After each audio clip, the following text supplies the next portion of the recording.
Praise the lord. प्रभु यीशु मसीह के मधुर नाम में आप सभी का स्वागत है। और बहन भाइयों, आइए आज के वीडियो में हम लोग देखेंगे कि हम लोग अपने परमेश्वर के साथ कैसे संगति करें, कैसे प्रभु यीशु मसीह के साथ उठे बैठे, कैसे उसके साथ चलें, कैसे उससे बातचीत करें और कैसे उसके साथ आनंद मनाएं। तो ये बड़े आनंद का विषय है कि परमेश्वर ने मुझे और आपको ये सौभाग्य दिया है कि हमारा और आपका परमेश्वर मुझसे और आपसे बातचीत करता है। और ये बातचीत आज से नहीं है। जब परमेश्वर ने दुनिया को बनाया, वो आदम से बात करता था। परमेश्वर ने उसके बाद नूह, इब्राहिम, इसहाक, याकूब, दाऊद, शमूएल, दानियल, यिर्मयाह नबी, यशायाह नबी, तमाम लोगों से बातचीत करी। और मेरा और आपका सौभाग्य ये है कि मेरा और आपका परमेश्वर मुझसे लगातार बातचीत करता है और वो चाहता है कि हम उसकी संगति करें। तो प्रभु में संगति करने का मतलब ये होता है कि हम कैसे अपने परमेश्वर के साथ अपना जीवन बिताएं, सारे संसार के कार्यों को करते हुए, सारी अपनी जिम्मेदारियों को निभाते हुए प्रभु को कैसे समय दें। आइए, इसके लिए हमने एक वचन लिया है और पहला यूहन्ना उसका पहला अध्याय 3री आयत, और यहाँ पर ऐसे लिखा हुआ है, जो कुछ हमने देखा और सुना है उसका समाचार तुम्हें भी देते हैं, इसलिए कि तुम भी हमारे साथ सहभागी हो। और हमारी यह सहभागिता पिता के साथ और उसके पुत्र प्रभु यीशु मसीह के साथ है। यानी कि जो कुछ हमने और आपने देखा और सुना है। क्या देखा सुना है? जब हम छोटे थे, हमारे माता पिता हमको चर्च ले गए, हमको परमेश्वर के बारे में बताया, हमने परमेश्वर के साथ जुड़ाव महसूस किया। और जब हम परमेश्वर में धीरे धीरे आगे बढ़ते गए तो हम प्रभु में बहुत ज्यादा लौलीन और तल्लीन हो गए। और ये बात सबके ऊपर लागू होती है, जितने भी लोग किसी भी कलीसिया को बिलोंग करते हैं और अपने अपने चर्चेस को जाते हैं, दुआ, प्रार्थना, आराधना करते हैं। इसलिए यहाँ पर यूहन्ना की पुस्तक में लिखा हुआ है कि जो कुछ हमने देखा और सुना है, यानी प्रभु यीशु मसीह के बारे में जो कुछ उन्होंने सुना, जो कुछ महसूस किया, उनकी जो चीजें उन्होंने देखी, जो बातें उन्होंने देखी, जो घटनाएं देखी, उसका समाचार उन्होंने बाइबल के माध्यम से मुझे और आपको भी दिया कि हम भी प्रभु यीशु मसीह के साथ में सहभागिता करें, यानी संगति करें। और हमारी ये सहभागिता केवल प्रभु यीशु मसीह के साथ में नहीं, बल्कि वचन के अनुसार पिता के साथ भी हो। और जहां पिता है वहां पवित्र आत्मा और प्रभु यीशु मसीह की उपस्थिति स्वयं अपने आप हो जाती है। तो बहन भाइयों, कुछ बातें हैं जो हम प्रभु के साथ संगति करने में अपने और आपके साथ लागू कर सकते हैं। और जब हम उन बातों को फॉलो करते हैं तो आप जान लीजिए कि आप प्रभु में एक हो जाते हैं। इसके लिए एक बहुत सुंदर आयत है, पहला कुरिन्थियों उसका 6वां अध्याय और उसकी 17वीं आयत। और यहाँ ऐसे लिखा हुआ, और जो प्रभु की संगति में रहता है वह उसके साथ एक आत्मा हो जाता है।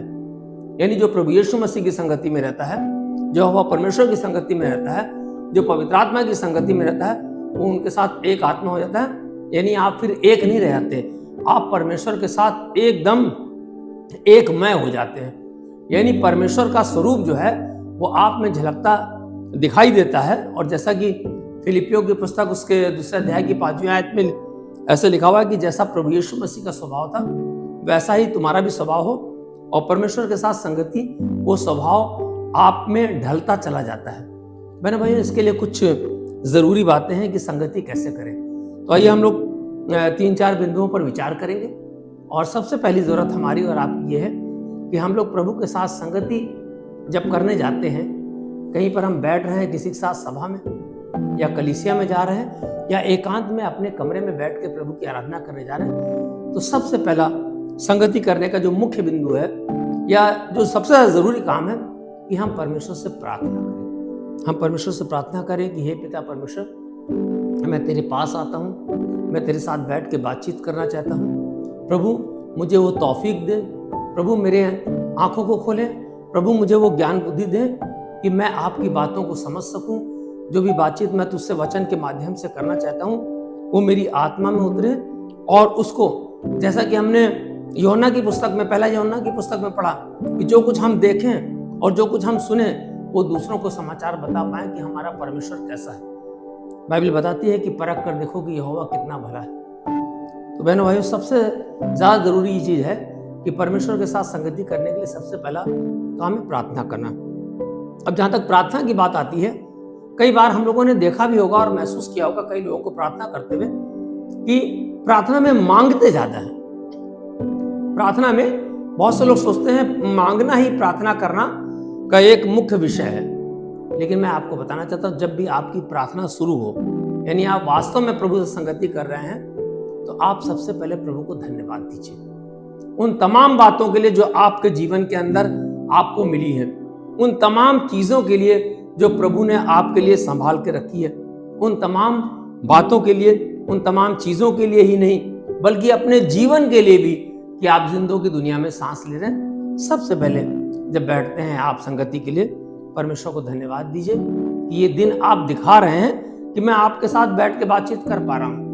और जब आप प्रार्थना करेंगे इस तरीके से, तो परमेश्वर को मालूम है कि मुझे और आपको किन चीजों की आवश्यकता है, और वो मेरी और आपकी जरूरत को अपने आप पूरा करते हैं। दूसरा बिंदु जो मुख्य है कि प्रार्थना के बाद हमको वचन पढ़ना, और वचन पढ़ना ये एक संगति का अन्य दूसरा मुख्य कारण है और अन्य दूसरा पहलू है, यानी दूसरा स्टेप ये है कि हम परमेश्वर के साथ में बैठ के वचन को पढ़ें। और जब आप वचन को पढ़ेंगे और वचन को मनन करेंगे, तो आपको परमेश्वर जो है प्रकाशित करेगा।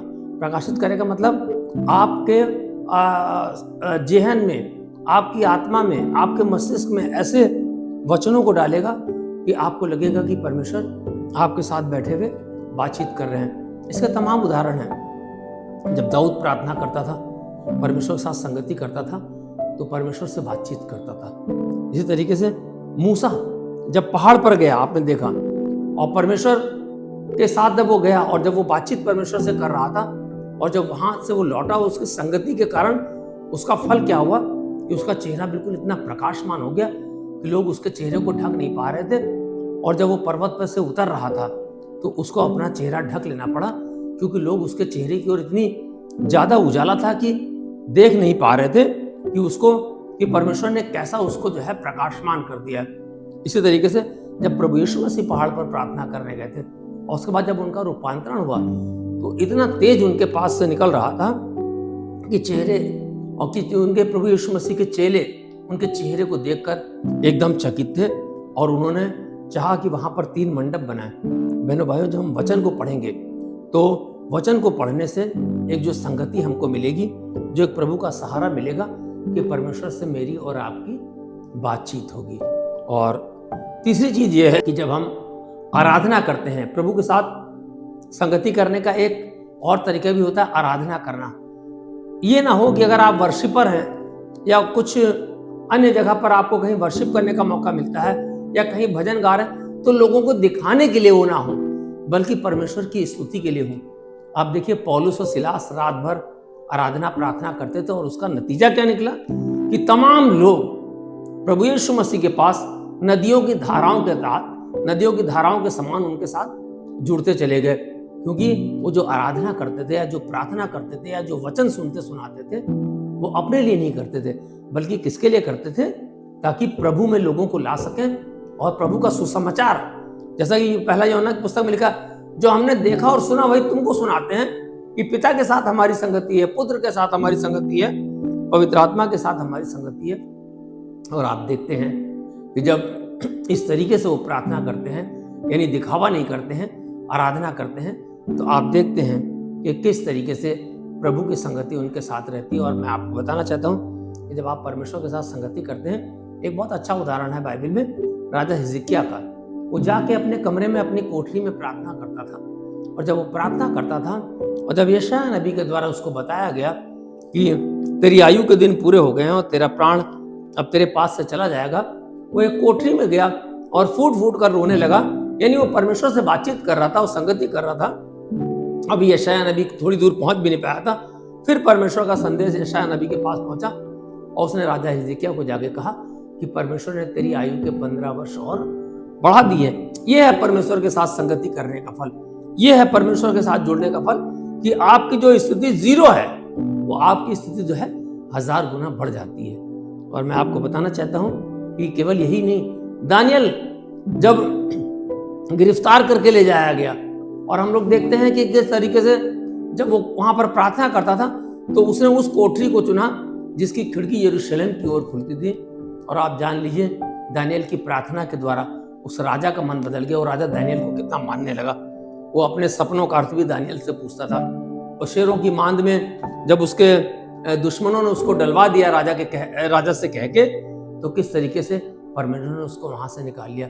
वही यहोवा परमेश्वर जब उसके साथ आप संगति करते हैं, जो शेरों की मांद से दानियेल को निकाल सकता है, जो दाऊद जैसे छोटे बालक से गोलियत को समाप्त करवा सकता है, जो परमेश्वर इजरायलियों को एक बहुत ही कठिनाई भरे जीवन से, मिस्र से निकाल के एक अच्छे देश में पहुंचा सकता है, वही परमेश्वर उसके साथ जब हम संगति करते हैं तो मेरे और आपके जीवन को बदल देता है, मेरे और आपके जीवन को तरक्की को ले जाता है। और परमेश्वर के साथ संगति यानी प्रार्थना, धन्यवाद करना, वचन पढ़ना, लोगों को जोड़ना, सुनना और सुनाना और उसके साथ साथ चलना, ये मेरे और आपके बच्चों के लिए भी बहुत फलवंत होता है कि हम प्रभु तेरे साथ संगति करते हैं, हम तेरे वचन को पढ़ेंगे, तेरी आराधना करेंगे और निर्मल मन से करेंगे, बिना किसी स्वार्थ के करेंगे, बिना किसी दिखावे के करेंगे। जब इस तरीके से आप प्रभु की आराधना धन्यवाद के साथ, प्रभु के वचन को धन्यवाद के साथ पढ़ते हैं, प्रभु से प्रार्थना धन्यवाद के साथ करते हैं, तो परमेश्वर आपके जीवन में एक नया बदलाव लाता है। और मैं जानता हूं कि आप में से कितने ही लोग तमाम दुख और कष्ट को उठा रहे हैं। आज से यदि आप प्रभु के साथ रोज कम से कम 15 मिनट, 20 मिनट, 1 घंटा, आधा घंटा, जितना आपके पास समय मिलता हो, अगर आप संगति करते हैं, आपके जीवन बदल जाएंगे, आपकी वो सारी कठिनाइयां दूर हो जाएंगी। क्योंकि प्रभु की संगति जैसे दानियेल के साथ खाली नहीं गई, दाऊद के साथ खाली नहीं गई, इब्राहिम के साथ खाली नहीं गई, मूसा के साथ खाली नहीं गई, और आपकी आंखों के सामने उदाहरण इजरायली जातियों के साथ खाली नहीं गई, और आज वो हर तरीके से सर्वसंपन्न है। उस तरीके से प्रभु आपको भी अपने साथ संगति करने के लिए आशीषित करेगा। जय मसीह की।